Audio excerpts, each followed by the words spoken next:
Scène d'échauffourée dans des lycées et collèges publics à Mans, Korogo, Daloa, Tiebissou, Tumodi et Abidjan. Alors que la date officielle est fixée au 22 décembre, des élèves ont décidé de partir plus tôt en congé de Noël. Pour nous les élèves, les congés donnés sont trop courts. Nous avons besoin de plus de temps. Par exemple, nous qui sommes en classe d'examen, pouvoir réviser, pouvoir entamer les cours après les fêtes. Depuis la semaine dernière, quand on vient, il y a des élèves de d'autres écoles qui viennent nous fatiguer. On agresse, on casse des pétards à toi et à travers. Donc, ça ne permet pas de faire les cours. À chaque fois que tu payes de transport, tu viens, il n'y a pas de cours. Usant de pierre pour déloger leurs camarades collégiens et lycéens, seulement, ces violences peuvent avoir des conséquences insoupçonnées. Aruna, élève en classe de 3e au collège moderne d'Adjamé, en a fait les frais. Il allait boire l'eau. En descendant des escaliers, ça a fait la coïncidence que les autres élèves rentraient. Les élèves d'une autre école sont rentrés en même temps, ils ont pris un caillou, ils ont tapé sur la tête de l'enfant. L'enfant a perdu connaissance.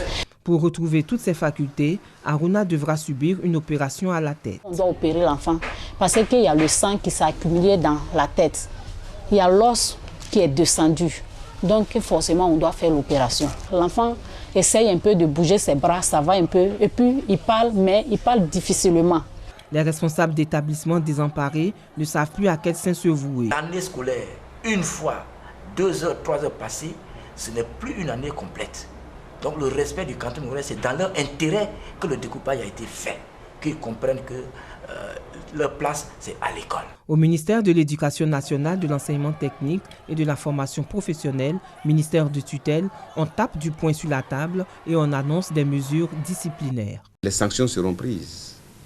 Mais c'est la raison pour laquelle Madame le ministre a voulu prendre l'opinion nationale et internationale à témoin. Ce n'est plus un problème scolaire, ça devient un problème, n'est-ce pas, des délits de droit commun.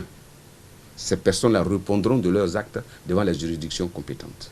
En attendant qu'une solution définitive soit trouvée à ce problème récurrent, l'école a repris ou continue peut-être jusqu'au 22 décembre dans la plupart des lycées et collèges publics du pays.